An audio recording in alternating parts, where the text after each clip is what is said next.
નમસ્કાર મિત્રો, ગુજરાત જોબ ગુરુમાં આપ સૌનું સ્વાગત છે.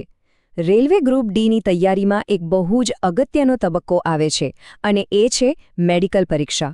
ઘણા લોકો માટે આ છેલ્લો અને સૌથી ચિંતાનો વિષય હોય છે. તો ચાલો આજે આ મેડિકલ ટેસ્ટ વિશેની બધી જ માહિતી એકદમ સરળ ભાષામાં સમજીએ. તો આજે આપણે શું જાણવાના છીએ? સૌથી પહેલાં તો આ મેડિકલ ટેસ્ટ લેવાય છે શા માટે? પછી એની આખી પ્રોસેસ શું છે અને ક્યાં જવાનું હોય છે? શારીરિક તપાસમાં બરાબર શું ચેક થાય છે એની પણ વાત કરીશું. અને હા, સૌથી અગત્યનું, આંખોનો ટેસ્ટ જે નક્કી કરશે કે કઈ પોસ્ટ મળશે. મેડિકલના દિવસે શું ધ્યાન રાખવું અને બીજી બધી માહિતી પણ જોઈશું. તો ચાલો ફટાફટ શરૂ કરીએ.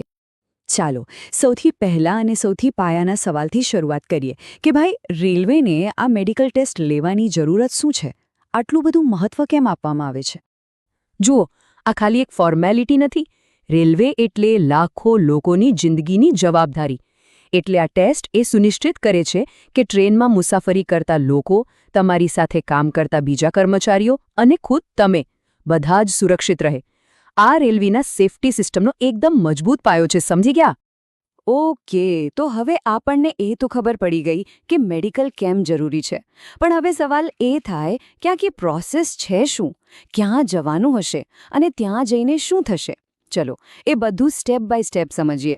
તમારી મેડિકલ તપાસ રેલવેની પોતાની જે હોસ્પિટલો હોય ને ત્યાં જ થશે. અને ત્યાં બધી તપાસ પત્યા પછી ચીફ મેડિકલ સુપરિન્ટેન્ડન્ટ એટલે કે CMS એક ફાઇનલ સર્ટિફિકેટ બનાવશે. અને મિત્રો, આ સર્ટિફિકેટ જ તમારું ભવિષ્ય નક્કી કરશે, કેમ કે એના આધારે જ તમને પોસ્ટ ફાળવવામાં આવશે. એટલે આ બહુ જ અગત્યનું છે. ચાલો હવે આવીએ મુખ્ય મુદ્દા પર, શારીરિક પરીક્ષા. આ એ ભાગ છે જેના વિશે સૌથી વધુ સવાલો હોય છે.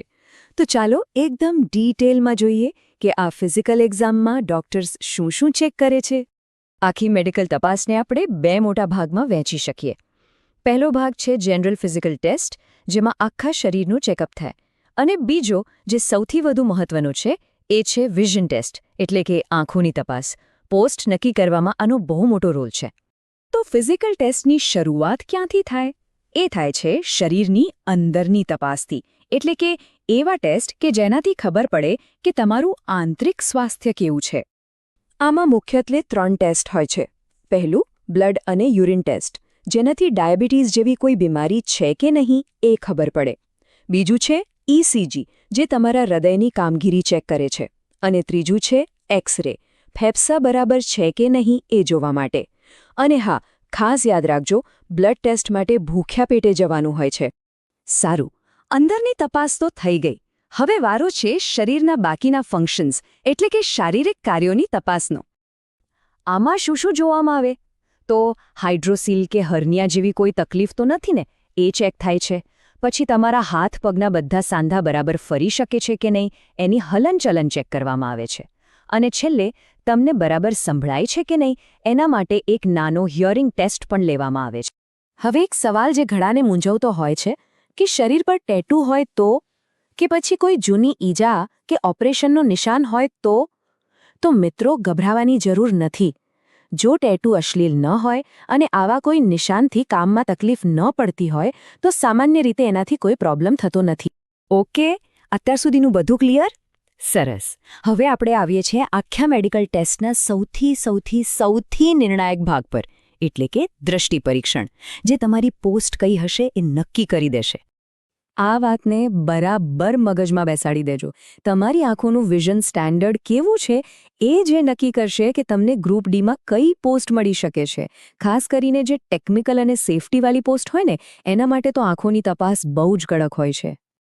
તો આ વિઝન સ્ટાન્ડર્ડને સમજવા માટે રેલવેએ એને 3 મુખ્ય ગ્રુપમાં વહેંચ્યા છે. ગ્રુપ A, જેમાં સૌથી સારી દ્રષ્ટિ જોઈએ, જેમ કે પોઇન્ટ્સમેન માટે. પછી આવે ગ્રુપ B, જે ટેકનિકલ પોસ્ટ માટે છે. અને છેલ્લે ગ્રુપ C, જે વર્કશોપ જેવી પોસ્ટ માટે હોય છે. હવે જરા ગ્રુપ A પર નજર કરીએ, જે સૌથી હાઈએસ્ટ સ્ટાન્ડર્ડ છે. એમાં પણ ખાસ કરીને A2 કેટેગરી, જે પોઇન્ટ્સમેન જેવી પોસ્ટ માટે છે. અહીં જુઓ, 6/9 વિઝન, એ પણ ચશ્મા વગર. અને સાથે કલર બ્લાઇન્ડનેસ, કે રાત્રે જોવાની કોઈ તકલીફ બિલકુલ ના ચાલે. જ્યારે A3માં ચશ્મા સાથે પણ ચાલી શકે છે, પણ કલર વિઝન ટેસ્ટ તો પાસ કરવો જ પડે. હવે વાત કરીએ ગ્રુપ બી અને સીની. અહીં થોડી રાહત છે. આ કેટેગરીમાં 6-9 અથવા 6-12 વિઝન ચાલે છે, અને એ પણ ચશ્મા સાથે કે વગર. સી કેટેગરીમાં તો હજુ વધારે છૂટછાટ હોય છે. વર્કશોપ જેવી પોસ્ટ માટે ચશ્મા, કલર બ્લાઇન્ડનેસ અને જો લેસિક સર્જરી કરાવી હોય તો એ પણ સામાન્ય રીતે ચાલી જાય છે. તો તમારું વિઝન કઈ કેટેગરીમાં આવે છે એ નક્કી કરવા માટે કયા ટેસ્ટ થશે? એક તો હશે ડિસ્ટન્સ વિઝન ટેસ્ટ, જેમાં દૂરથી અક્ષરો વંચાવશે. પછી કલર વિઝન માટે ઇશિહારા પ્લેટ્સનો ટેસ્ટ થશે. એક લાઇટ સિગ્નલ ટેસ્ટ પણ હોય છે અને બાયનોક્યુલર વિઝન ટેસ્ટ પણ લેવાય છે. આ બધા ટેસ્ટના આધારે ફાઇનલ કેટેગરી નક્કી થાય. અને આ ચાર્ટ બધું એકદમ સ્પષ્ટ કરી દે છે. જુઓ, પોઇન્ટ્સમેનની પોસ્ટ છે તો એની સામે સીધું લખ્યું છે મેડિકલ સ્ટાન્ડર્ડ A2 જોઈએ. બસ આટલું સિમ્પલ છે. જેવી પોસ્ટ એવું મેડિકલ સ્ટાન્ડર્ડ. ચાલો, હવે આપણે લગભગ બધું જ સમજી લીધું છે. તો છેલ્લે કેટલીક ખાસ ટિપ્સ કે મેડિકલના દિવસે શું તૈયારી કરીને જવું જોઈએ જેથી બધું બરાબર પાર ઉતરે. આ નાનકડી ચેકલિસ્ટ યાદ રાખી લેજો. પહેલું, પરીક્ષાની આગલી રાત્રે પૂરેપૂરી ઊંઘ લેજો. બીજું, જો ચશ્મા હોય તો એનું પ્રિસ્ક્રિપ્શન કાર્ડ સાથે લઈ જવાનું ભૂલતા નહીં. ત્રીજું, બ્લડ ટેસ્ટ માટે ભૂખ્યા પેટે જવાનું છે. અને છેલ્લે, સેન્ટર પર સમયસર પહોંચી જજો અને એકદમ શાંત રહેજો. બધું સારું થશે. અને હવે અંતમાં, જો આવી જ માહિતી અને ભવિષ્યના અપડેટ્સ મેળવતા રહેવું હોય તો શું કરવું? ચાલો એ પણ જણાવી દઉં. તો મિત્રો, લેટેસ્ટ અપડેટ્સ, જોબ અલર્ટ્સ અને આવી જ ઉપયોગી ગાઈડન્સ માટે ગુજરાત જોબ ગુરુ સાથે જોડાયેલા રહો.